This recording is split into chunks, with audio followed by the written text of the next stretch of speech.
ప్రార్థన చేసుకుందాం. మహోన్నతుడమైన మా తండ్రి, సర్వోన్నతుడా, కృప కలిగిన దేవ, ప్రేమ కలిగిన మా ప్రభువ, నాయనా నిత్యము జీవించు జీవితాన్ని నీ వాక్యములో మమ్మల్ని మేము చూసుకున్నప్పుడు మీరు వస్తూ ఉన్నారు ప్రభు. నీ కృపను బట్టి మరొక దినమును మమ్మల్ని జ్ఞాపకం చేసుకొని నీ వాక్యం చేత మమ్మల్ని జీవింపజేసి నడిపిస్తూ బలపరుస్తున్నందుకు వందనాలు, స్తోత్రాలు. దేవా, ఇదిగోనైనా నీ ప్రియ బిడ్డలు నీ సన్నిధికి వచ్చిన నీ బిడ్డలందరితో మీరు మాట్లాడి నీ శిలువ సార్ నన్ను మరుగుపరిచి మీరే మాట్లాడి మీరే సమస్తమైన ఘనత, మహిమ, ప్రభావాలు పొందమని యేసుక్రీస్తు నామమందు ఈ మనవులు అడిగి పెడుకొని ప్రార్థిస్తున్నాను తండ్రి. ఆమేన్.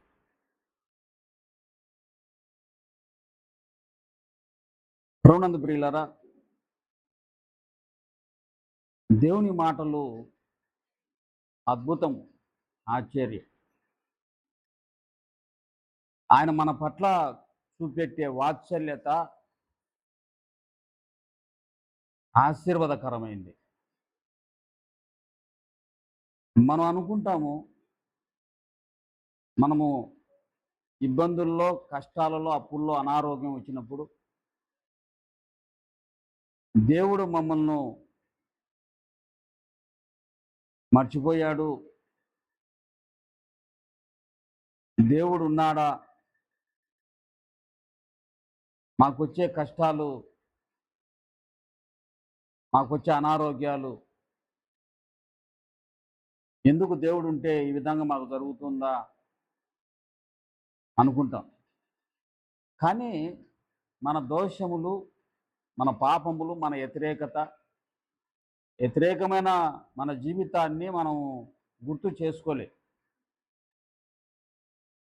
అటువంటి వారితో దేవుడు మాట్లాడుతూ వచ్చాడు.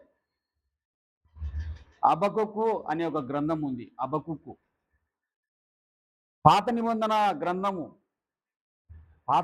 గ్రంథంలో 771వ పేజీలో హబక్కూకు అనే ఒక ప్రవక్త ఇశ్రాయేలును ఉద్దేశించి మాట్లాడుతూ వస్తున్నాడు.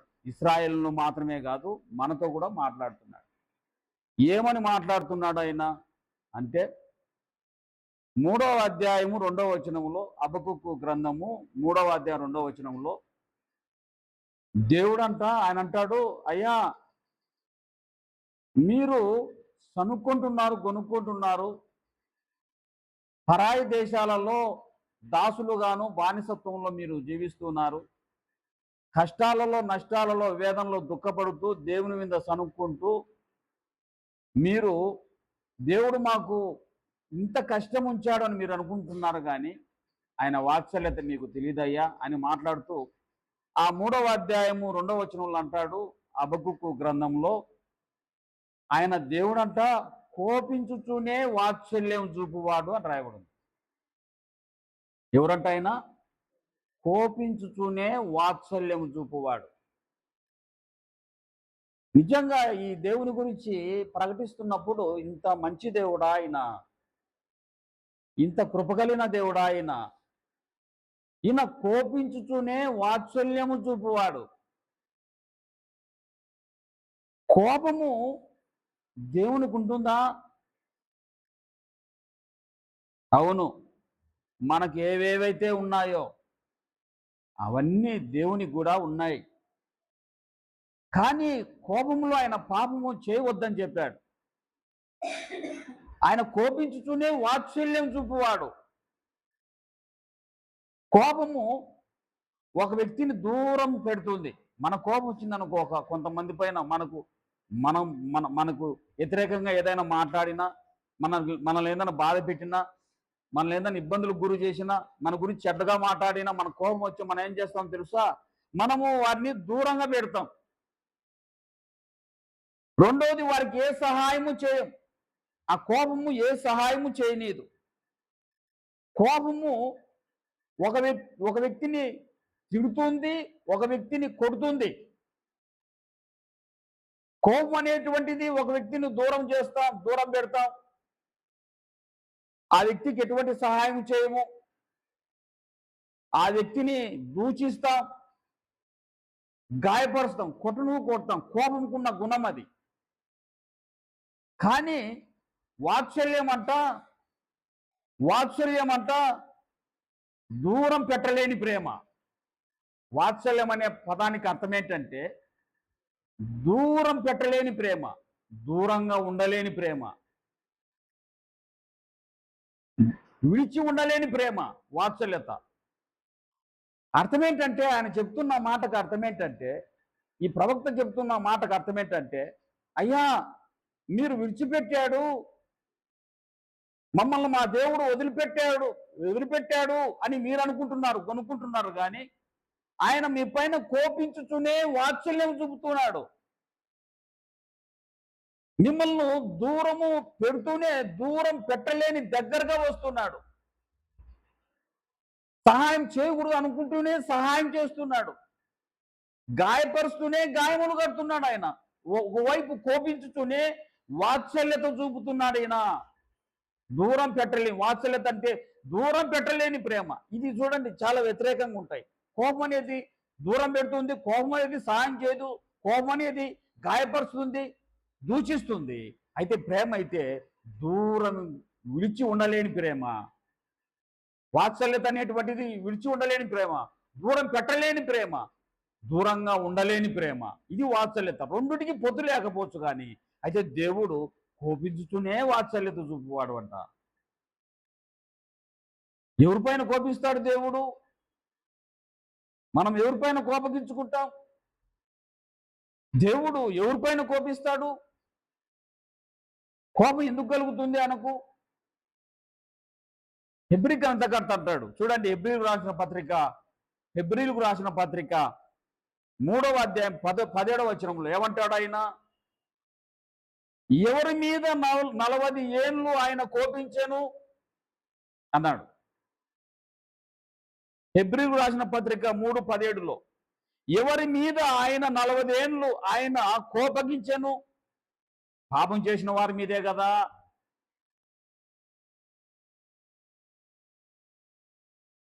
నలభై సంవత్సరాలు అరణ్యములో మీ పూర్వీకుల పైన ఆయన కోపగించాడు. ఐగుప్తు నుండి కనాను దేశానికి నడిపించేటప్పుడు ఆయన కోపగించాడు.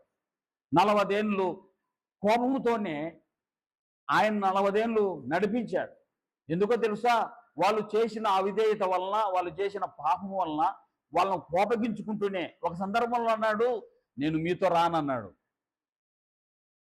మీరు వెళ్ళండి అన్నాడు. మోషే నడిపిస్తున్నప్పుడు మోషే పైకి తిరగబడ్డారు. వాళ్ళు నమ్మి వచ్చిన వాళ్ళు మోషే పైకి తిరగబడ్డారు. మోషేతో యెహోవా అన్నాడు, ఈ జనమును నేను నిర్మూలం చేసి మరి కొత్త జనము నీ ద్వారా నేను వృద్ధి చేయగలను అన్నాడు. నేను మీతో కూడా రాను అన్నాడు. కానీ ఆయన వదిలిపెట్టాడా? ఓసారి అన్నారు వాళ్ళు, సీనాయి పర్వతం పైకి మోషే గారు దేవుని చిత్తాన్ని తెలుసుకోవడానికి సీనాయి పర్వతం పైకి వెళ్ళి ఆయన ప్రేయర్ చేస్తూ 40 దినాలు గడిపినప్పుడు వాళ్ళు అన్నారు, ఇంకా మోషే రాడు, మనకు నడిపించే దేవుడు ఇదిగో ఇదే అని చెప్పి ఒక దూడను, బంగారు దూడను చేసుకొని, ఒక బంగారు ప్రతిమను చేసుకొని వాళ్ళు పూజిస్తూ, ఇదిగో ఐగుప్తు నుండి మమ్మల్ని ఆ బానిసత్వం నుండి బయటికి తీసుకొని వచ్చినది ఇదే దేవత అని చెప్పి వాళ్ళు దాన్ని మోస్తూ వాళ్ళ ఆడంబరాలు పండుగ చేసుకుంటూ వచ్చారు. మోషే తట్టుకోలేకపోయాడు. ఇటువంటి తిరుగుబాటు చేయటం ద్వారానే కదా 40 ఏళ్ళు మీరు ఆయన కోపం తెప్పించారు మీరు. ఆయనను 40 ఏళ్ళు మిమ్మల్ని ఆయన ఎంత బాధ పెట్టినా, ఎంత కోపించినా 40 ఏళ్ళు మీ పాపం ద్వారా మీరు బాధించినా మీకేమైనా దూరం అయ్యాడా? మిమ్మల్ని కోపించి మిమ్మల్ని గాయపరుస్తూ కొడుతూ మిమ్మల్ని చక్కదిద్దాడే తప్ప, మిమ్మల్ని మంచి మార్గంలో నడిపించడానికి మీకు అనేక మాటల చేత మిమ్మల్ని బలపరిచారు తప్ప మీకు ఏనాడైనా దూరం అయ్యాడా అంటున్నాడు హెబ్రీ గ్రంథకర్త. ఎవరి మీద ఆయన కోపించాడు 40 ఏళ్ళు? పాపం చేసిన వారి మీదే కదా. పాపం చేసిన వారి మీదే కదా. నేను చిన్నప్పుడు చాలా గర్విష్టిగా ఉంటి. చాలా గర్వాన్ని. మా ఇంట్లో మా అమ్మ, మా నాన్న నన్ను ఎక్కువ కొట్టేవాళ్ళు. నేననేవాడిని, నన్నే కొడతారు మీరు. వాడిని కొట్టరే, ఈమెని కొట్టరే, ఆమెని కొట్టరే అనేవాడిని. వాళ్ళనెందుకు కొడతాడాయన? తల్లిదండ్రులు వాళ్ళనెందుకు కొడతారు? గర్వి ఎవరు చేస్తే వాళ్ళని కొడతారు. నేను గర్వి చేస్తున్నాను కాబట్టి నన్ను కొట్టాడు తండ్రి. నేను గర్వి చేస్తున్నా కాబట్టి తల్లి నన్ను కొట్టింది. ఆయన ఎవరిని కొట్టాడు? పాపం చేసిన వారిని కదా ఆయన కొట్టింది. ఆయనను దూరమయ్యాడా? తల్లిదండ్రులు ఆయనను నన్ను దూరపరుచుకున్నారా? ఆయన కోపించినే గాని ఆయన వాత్సల్యత చూపువాడు. ఒకరోజు నా గర్వి విపరీతమైపోయింది. ఇంటి వరకే కాకుండా ఇంట్లో బయట కూడా నేను కొన్ని నష్టాలు చేయడం ప్రారంభించిన. ఇంటి వరకు వాళ్ళు తట్టుకోగలిగినారు గాని బయట వచ్చిన వాటిని వాళ్ళు తట్టుకోలేకపోయారు తల్లిదండ్రులు. మా అమ్మ నన్ను బాగా కొట్టేసింది. కొడితే నేను బయటికి కరెక్ట్‌గా సాయంకాలం 5:30 ఆ ప్రాంతంలో 6 కావచ్చా ఉంది. నేను ఇంట్లో ఉన్నానని బయటికి వచ్చేసిన. పోతా ఉంటే చాలా చిన్నగా ఉంటి.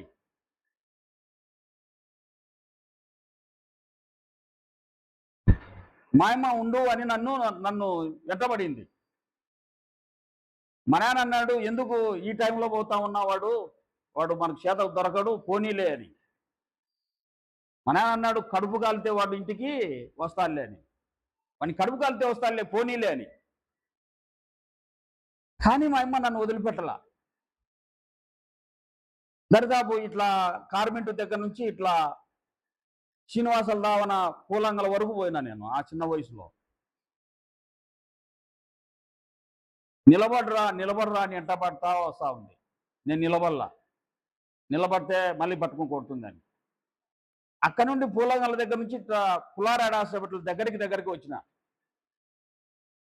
ఎవరు అక్కడ నుండి వస్తా ఉంటే మనోళ్ళు ఎవరో కొత్తోళ్ళు వస్తా ఉంటే నాయన వాడిని పట్టుకోండి అని పట్టుకున్నారు. దాదాపు 1 కిలోమీటర్ ఉంటుంది అనుకున్నా. నేను ఇక్కడ నుంచి రౌండ్ 1 కిలోమీటర్ మామే ఎంటబడింది నన్ను. విడిచిపెట్టలా. అక్కడ ఎవరో పట్టుకుంటే ఆ నుంచి నేను మళ్ళా పట్టుకొని జుట్టు పట్టుకొని మళ్ళా నన్ను పట్టుకొని ఇంటికి వచ్చి మళ్ళా కొట్టేసింది. కొట్టేసి అప్పటికి సుమారు చీకటి పడింది. పాపం ఆమె వ్యాపారం చేసుకోవాలి, దోశల వ్యాపారం. పిండి కొట్టించుకొని రావాలి. ఇంకా కట్టెలు సిద్ధపరచుకోవాలి. చట్నీలకు ఇంకా కొన్ని ఎర్రగడ్డలు కోసుకొని చాలా కష్టపడాలి. అదంతా వదిలిపెట్టేసింది. నన్ను విడిచిపెట్టి వెళ్ళలేకపోతా ఉంది. నేను విడిచిపెడితే మళ్ళీ నేను వెళ్ళిపోతానని. నాకు కాయలుంది. ఈ పనులన్నీ నిలిచిపోయినాయి. ఒకవైపు తిను అన్నమని అన్నం పెట్టేది. నేను తినకపోతే కొడుతూ తినేటంత వరకు వదిలిపెట్టలే. ఆ రోజు మళ్ళీ నాకు ఒక స్పెషల్ ఆమ్లెటు ఇంత ఎవరికి పెట్టలే. మా ఇంట్లో అంతమంది ఉన్న ఎవరికి ఆమ్లెట్ నాకని చిన్నపిల్లలు ఉన్న వాళ్ళకి పెట్టలే. కొట్టి కూడా మళ్ళీ నాకు ఆమ్లెట్ పెట్టింది తిను అని. నేను అన్నం తిన్నా. తిని నేను నిద్రపోతా ఉన్నా. మా అమ్మ అన్నం తినకోకుండా ఏడుస్తా ఉంది. మా జేజ అంటా ఉంది. ఏమంటుందో తెలుసా? వాని కొట్టడం ఎందుకు? మళ్ళీ వాని ఎంటబడడం ఎందుకు? వాని గురించి నీకు తెలుసు కదా. వాని కొట్టడం ఎందుకు? ఎంటబడడం ఎందుకు? వాని కొట్టడం ఎందుకు? ఏడవడం ఎందుకు? వాని కొట్టడం ఎందుకు? నువ్వు పస్తులు ఉండడం ఎందుకు? వాని కొట్టడం ఎందుకు? నువ్వు నిద్రపోకుండా ఉండడం ఎందుకు? ఎందుకంటే రాత్రి అంతా మెలకువ ఉంది ఆమె. పండుకుంది కానీ మెలకుగా ఉంది. ఎందుకంటే నేను మళ్ళీ చిలుకు తీసుకొని బయటికి వెళ్ళిపోతానేమో అని. తెల్లవారి మళ్ళీ ఆమెకు దోశలు పోయా మహమంతా పెరగకపోయింది. తెల్లవారి నాకు మా జేజ అంటా ఉంది, మళ్ళీ నువ్వు రాత్రంతా మేలుకోవడం ఎందుకు అంటే ఆమె మా జేజీతో, వాడు గరివోడని పనికిరానోడని వదిలిపెట్టేస్తే వాడు పనికిరాకుండా పోతాడత. వాడు పనికి రాకుండా పోతాడు అని చెప్పి ఆమె నన్ను ఒకవైపు కొడుతూనే ప్రేమిస్తూ ఉంది ఒక తల్లి. వాక్యంలో రాయబడి ఉంది, కీర్తన గ్రంథంలో 121వ కీర్తనలో ఏమని రాయబడింది? ఆయన నిన్ను కాపాడువాడు కొనకుడు నిద్రపోడు అట. ఇశ్రాయేలీయులను కాపాడువాడు కొనకుడు నిద్రపోడు. ఒక తల్లి ఆమె తినకుండా ఏడుస్తూ నన్ను ఒకవైపు కొట్టి నన్ను కాపాడుకుంటూనే, నన్ను గాయపరిచి కాపాడుకుంటూనే ఆమె నన్ను చూసుకుంటూ ఉంది, ఒక తల్లి. అందుకనే యెషయా రాస్తాడు, యెషయా గ్రంథములో చూడండి, యెషయా గ్రంథము 54వ అధ్యాయము, యెషయా గ్రంథం 54వ అధ్యాయము 7వ వచనం. నిమిషం మాత్రము నేను నిన్ను విసర్జించి తిని, నిమిషం మాత్రం నేను నిన్ను విసర్జించి తిని, గొప్ప వాత్సల్యతతో నిన్ను సమకూర్చేదను. కోపోద్రేకము కలిగి నిమిషము నీకు విముఖుడనైతిని, నిత్యమైన కృపతో నీకు వాత్సల్యము చూపుతును అని నీ విమోచకుడు యెహోవా సెలవిస్తున్నాడు. అవును, నిమిషంలో ఒక్క ఉద్రేకముతో నేను ఒక్క రెప్పపాటును ఒక్క నిమిషంలో నిన్ను కొట్టాను కానీ, నిన్ను బాధించాను కానీ, గొప్ప వాత్సల్యత నిన్ను సమకూర్చుకుంటున్నాను, గొప్ప వాత్సల్యత నీ పైన చూపిస్తున్నాను. నిమిషం మాత్రమే ఆయన కోపము. దావీదు అంటాడు ఒక మంచి మాట 118వ కీర్తనలో 18వ వచనంలో, నన్ను ఆయన కఠినముగా శిక్షించనే కానీ మరణమును కప్పచెప్పలేదు. అబ్బా, దేవుడు ఎంత వాత్సల్యత కలిగిన దేవుడు! మన ప్రభువు మన పాపమును బట్టి, మన దోషములను బట్టి మనం బాగుపడడానికి, మనల్ని చక్కబెట్టడానికి, ఒక మంచి మార్గంలో నీతియుక్తమైన జీవితాన్ని మనకి ఇవ్వడానికి, మరణం నుండి తప్పించబడ్డానికి దేవుడు ఒకవేళ మనల్ని లేమనే గాయపరిచిన, అనారోగ్యమని రోగముల చేత గాయపరిచిన, మనల్ని ఒకవేళ ఇబ్బందులకు గురి చేసిన, మనం సంపాదించింది మనకు ఆశీర్వాదకరంగా లేకుండా పోయినా,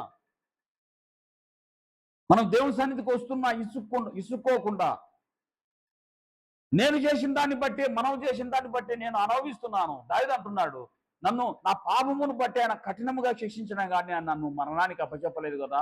ఆయన వాత్సల్యత గొప్పది. ఆయన కోపించుతూనే వాత్సల్యత చూపువాడు. ఒకవైపు కోపించుతూనే మనల్ని వదిలిపెట్టలేదు ఆయన. హోషేయ గ్రంథంలో కూడా ఆయన అంటాడు, హోషేయ గ్రంథము పాత నిబంధన పేజీ 747వ పేజీలో హోషేయ గ్రంథకర్త ఈ విధంగా అంటాడు, 6వ అధ్యాయం 1వ వచనం. మనము యెహోవా యొద్దకు మరలుదము రండి, మనం యెహోవా యొద్దకు మరలుదము రండి. ఆయన మనల్ని చీల్చివేసెను, ఆయనే మనల్ని స్వస్థపరచును, ఆయన మనల్ని కొట్టెను, ఆయన మనల్ని బాగు చేయను. చూశారా దేవుని యొక్క ప్రేమ? ఆయన వైపు మరలుదము రండి, దూరంగా వద్దండి ఆయనకు. ఆయన కొట్టాడని, ఆయన సన్నిధికి వెళ్తుంటే మాకు ఇబ్బందులు కలుగుతున్నాయని, మాకు అప్పులు తీరిపోలేదని, మాకు నిందలు వస్తున్నాయని, మాకు కష్టాలు ఎక్కువయ్యాయని. ఒక ఏమంటది, ఏం మా మందిరాన్ని రాలేదంటే, మాకు ఆయన మందిరానికి వస్తుంటే ఆయన నమ్ముకోవాలంటే మాకు కష్టాలు ఎక్కువైనాయి. ఆయన వద్దకు మరలుదము రండి. ఆయనే కొట్టాడు కానీ ఆయన ఆయన స్వస్థపరుస్తాడు. ఈ విషయాన్ని ఏబు కూడా అంటాడు చూడండి. ఈ విషయాన్ని ఏబు గ్రంథకర్త కూడా, ఏబు కూడా ఒక మాట అన్నాడు చూడండి. ఏబు గ్రంథము 5వ అధ్యాయము, ఏబు గ్రంథము 5వ అధ్యాయం 17వ వచనం. ఏబు గ్రంథం 5వ అధ్యాయం 17వ వచనం. దేవుడు గద్దించు మనుషుడు ధన్యుడు, కాబట్టి సర్వశక్తుడకు దేవుని శిక్షను తృణీకరించకుము.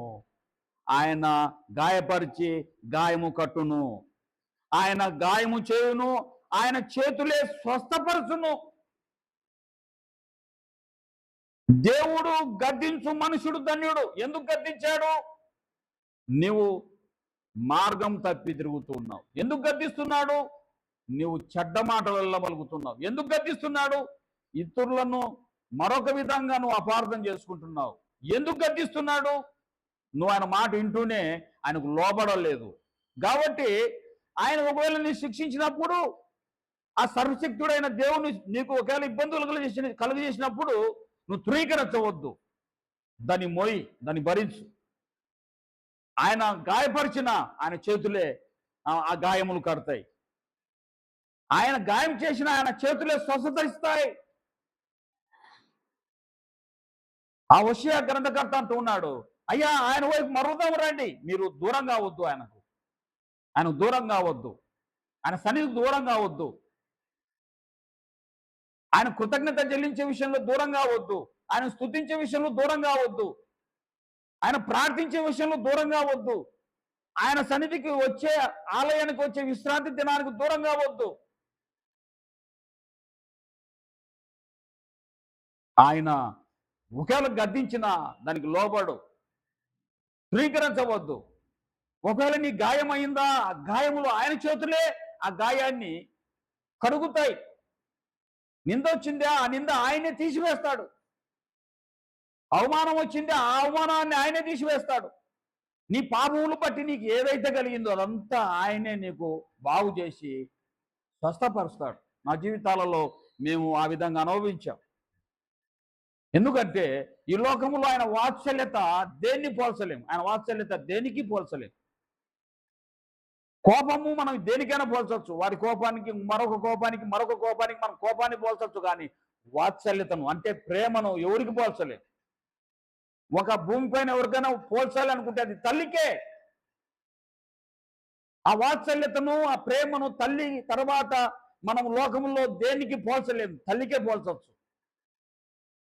ఎందుకంటే అటువంటి వాత్సల్యత గాయపరిచి కొట్టి బాధపడేది తల్లే, ఏడ్చేది తల్లే. దేని కొరకు? వాడు ఇచ్చిపెట్టే పాడైపోతాడు అంటుంది మాయమ్మ. కొట్టుకోకుంటే వాడు పాడైపోతాడు, కొట్టుకోకుంటే వాడు పాడైపోతాడు. మళ్ళీ వాడు పారిపోతుంటే పట్టుకోవడం ఎందుకు? వాడిని విడిచిపెడితే పాడైపోతాడు. మళ్ళీ భూమి పెట్టడం ఎందుకు? వాడు అన్నం పెట్టకపోతే వాడు ఆకలి కొని దొంగతనాలు చేసి ఆకలి కొరకు ఏమైనా చేసి పాడైపోతాడు. తల్లికి మనం పోల్చొచ్చు. కోపించుకునే వాత్సల్యం చూపేది తల్లే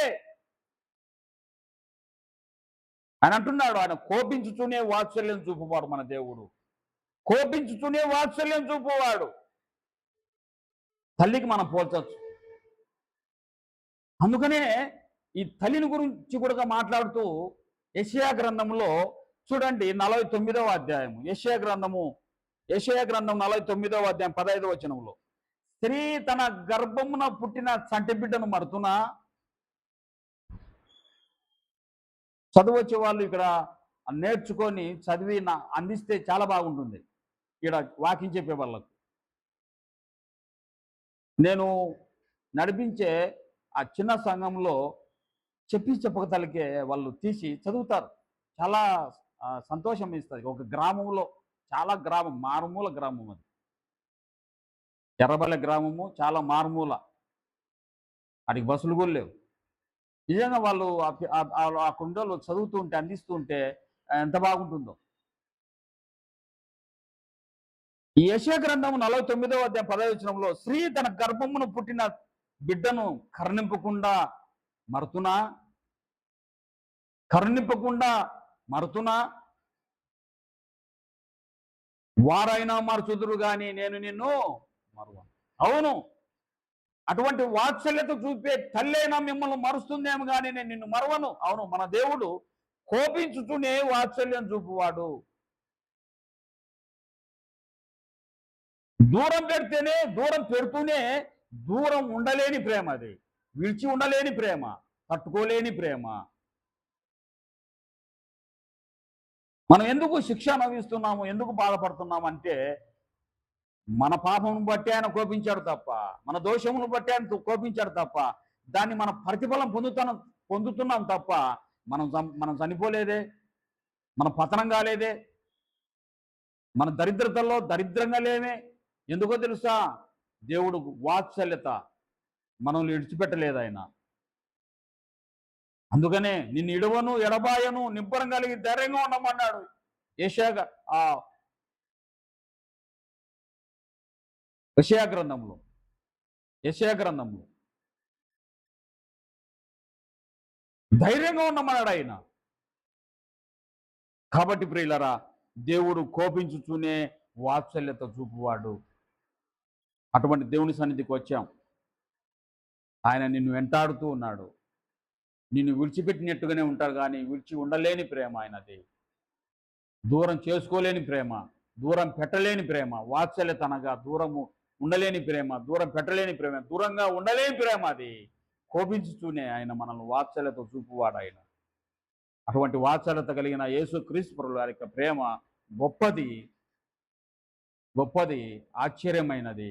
తల్లి కంటే అది భూమిపైన మనం తల్లినే మనం పోల్చుకుంటాం. తల్లి కంటే వారైనా మరుతుదురు కానీ నేను నిన్ను మరవనన్న ఆ ప్రేమ, మనల్ని కాపాడాన ప్రేమ, కునకక నిద్రపోక ఉన్న ప్రేమ అది. మనం ఆకలిగా ఉన్నప్పుడు మనకు ఆహారం పెట్టే ప్రేమ అది. మనకు తోడుగా ఉండే ప్రేమ అది. ఏమందు పరమందు నిత్య జీవం ఇచ్చే ప్రేమ అది. యేసుక్రీస్తు ప్రభువు వారి యొక్క వాత్సల్యతతో కూడిన ప్రేమ. ఆయన కోపించినాడని దూరం కావద్దయ్యా అంటున్నాడు ఆయన. ఆయన కోపించినాడు దూరం కావద్దు, ఆయన వైపు మరలండి. ఒకవేళ ఆయన గాయపరిచిన గాయములు ఆయన చేతిలో స్వస్థతనిస్తాయి. ఆయన వైపు మరలండి అని ఇశ్రాయేలు దూరం అయిపోయి వాళ్ళు ఏడుస్తున్న మూలుగుతున్న వారిని ప్రవక్తలు ఎంతో మంది ఆయన వైపు మళ్లించడానికి ప్రయత్నం చేశారు. ఈరోజు మన దేవుడు యేసుక్రీస్తు ప్రభువు వారు ఆయన వాత్సల్యత ఎంత అంటే, ఆయన ప్రేమ ఎంత అంటే, మన కొరకు మన పాపం క్షమించడానికి సిలువ ఎక్కి ప్రాణం పెట్టేంత ప్రేమ, క్షమించగలిగిన ప్రేమ. మనం విడిచి ఉండలేక ఆయన వెళ్ళి పరిశుద్ధ ఆత్మను పంపించగలిగిన ప్రేమ. ఆ పరిశుద్ధ ఆత్మ మనల్ని ఈ విధంగా తోడుగా ఉండి వాక్యం చేత మనల్ని నడిపించబడుతూ బలపరుస్తున్న ప్రేమ ఆయనది. శాశ్వతమైన ప్రేమ, శాశ్వతమైన ప్రేమ. ఈ లోకములో ఒక మనుషునికి శాశ్వతమైన ప్రేమ, శాశ్వతమైన వాత్సల్యత యేసుక్రీస్తు ప్రభువు వారి వాత్సల్యత, శాశ్వతమైన వాత్సల్యత.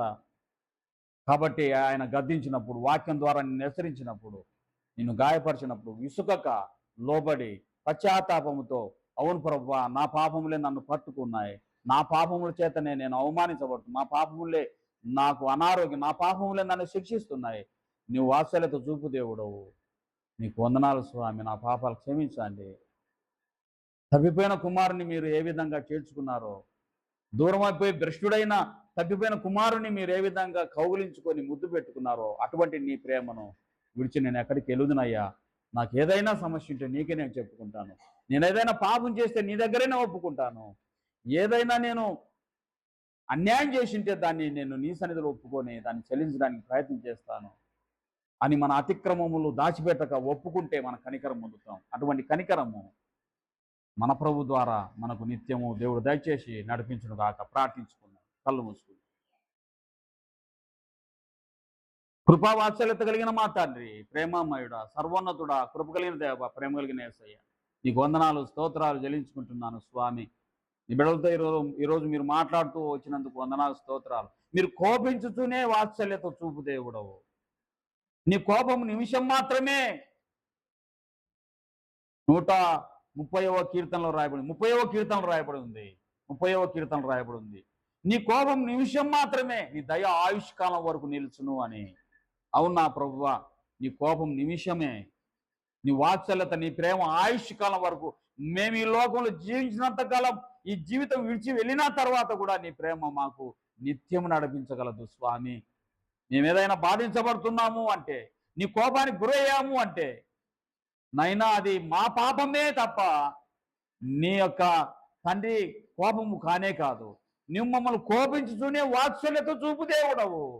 మమ్మల్ని ఇడవలేదయ్యా, మమ్మల్ని ఎడబాయలేదు స్వామి, మమ్మల్ని ఇడవలేదు, ఎడబాయలేదు.